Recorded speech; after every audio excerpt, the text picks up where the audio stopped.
welcome to my kitchen. Today I'm going to teach you how to make a fat bomb. Now I know you guys have heard about fat bombs probably by now. A lot of people like to put them in their coffee, and that's great. But the truth is that sometimes you just want a little treat and you don't want to have to bake something. And I know I have some people out there that still haven't mastered the baking aspect when it comes to low carb. So I wanted to give you a quick little easy recipe where you can just combine it. You don't have to do much of anything, but just if you can read instructions, I promise you, you can make this. Now this one is actually going to be fun because I personally don't eat as much peanut butter as I used to, but I must admit I do like peanut butter. And I really like the combination of chocolate and peanut butter. So today I'm going to make a fat bomb, and really when you consider the little amount that I'm going to use of peanut butter, you'll realize that it's not a big deal to add that. Some people who are in a low carb diet or a keto diet, they don't use peanut butter, and they'll substitute with almond butter or any other cashew butter, and that's great. But today I was craving chocolate and peanut butter together, and I just can't do the processed stuff anymore. It just doesn't sit well with me. It's not worth a cheat. So here comes a simple little recipe. So first, you need to find yourself a peanut butter there's no sugar whatsoever. Most grocery stores will even create it right there for you, but if not, I picked this one up at Whole Foods, and they had a great sale, and I took advantage of it. So first thing you're going to do is you're going to get half a cup of the peanut butter. So you're going to scoop that in here. And yeah, you can see the oil, but you know, this is the good stuff. This is not bad oil. This is not the bad fats, and that's what a fat bomb does. It's important to add the healthy fats in your diet, especially when you go low carb, ketogenic, because that becomes your fuel. And so upping it makes sense.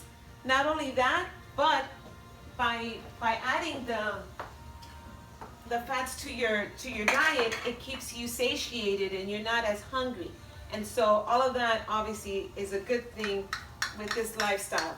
So here I go, adding the peanut butter first, just half a cup, and then to this, I'm gonna add coconut oil. Now your coconut oil may not look like my coconut oil. I'm here in South Florida, and my kitchen is always in use, and so it's rare for my coconut oil to be solid, but that's okay. You can just scoop it in, or in my case, I'm just gonna pour it right in. So right now I've added the coconut oil, the peanut butter, and so that's good. Remember to just gently begin to stir this. And we're going to take it to the stove for a few seconds.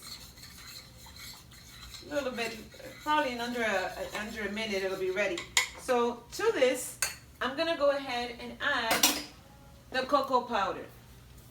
This is unsweetened cocoa powder. This doesn't have any sugar in it. This is what you find in your baking aisle of the supermarket. So you want to add some cocoa powder. What I'm going to add here is a 1/4 cup. So I'm just going to come in here and scoop this up.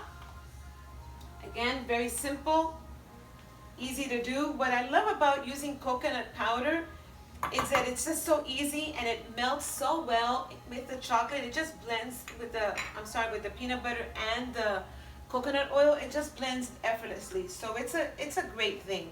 So I'm just going to start stirring this a little bit before I take it to the stove, just to make things easier. As you can see, it just starts to mix up really well. It'll blend even better once it starts to heat up just slightly. Now to this, I'm going to add my Swerve confectioner sugar. Now, you can use any other substitute sugar of your liking, but this one is really great. It's a sugar alcohol. It's all natural. I love their confectioner sugar, especially because it has a nice texture. And for this fat bomb, I was trying to go for, you know, what's out there, the Reese's Peanut Butter Cup profile.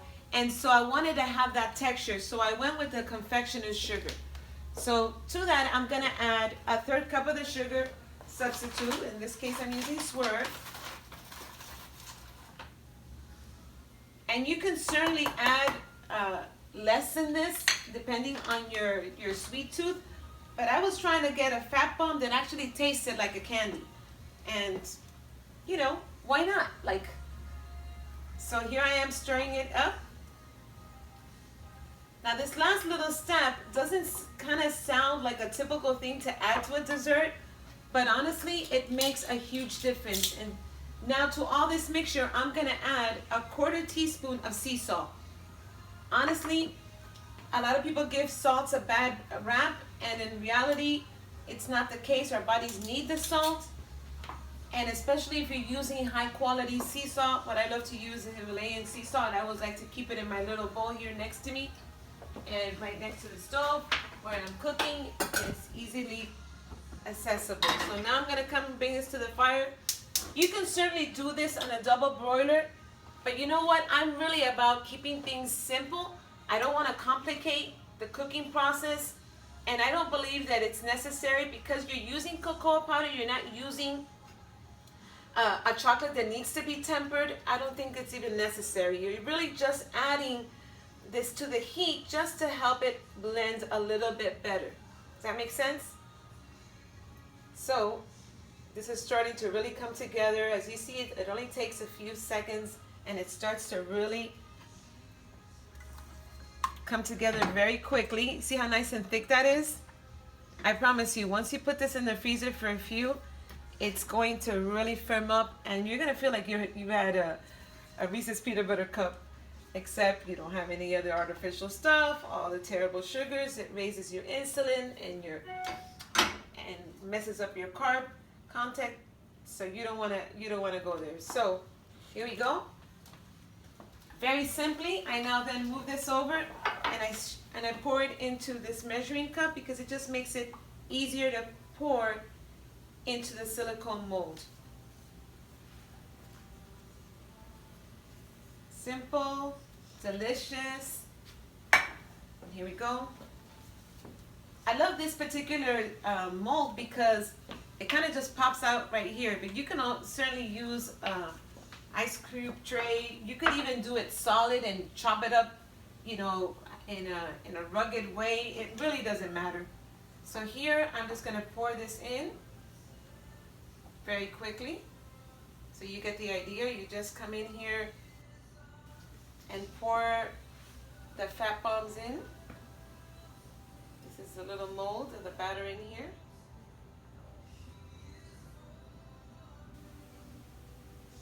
Now something that's optional, totally optional, because I know we've already added some sea salt, but I frankly love that little saltiness that it brings out. So I'll just sprinkle a little tiny little bit more in here. And I'm not gonna fill up this whole thing to take too much of your time. And then I'll just put this in the freezer. Then, voila! This is the end product. So as you can tell, it's an adorable little chocolate. It looks like a candy, but it's made with the healthy fats that we need. And if you start to get hungry, rather than jump immediately for a meal, sometimes you're not really hungry, just need a little something. This will satisfy you, and it'll keep you in check longer, and you don't have to go out and fall into temptation with something that's not good for you. So I hope you give this recipe a try. I have all of the ingredients and everything set up already in the blog. It's posted for you. So enjoy and have a beautiful low carb keto day and be healthy. Till next time.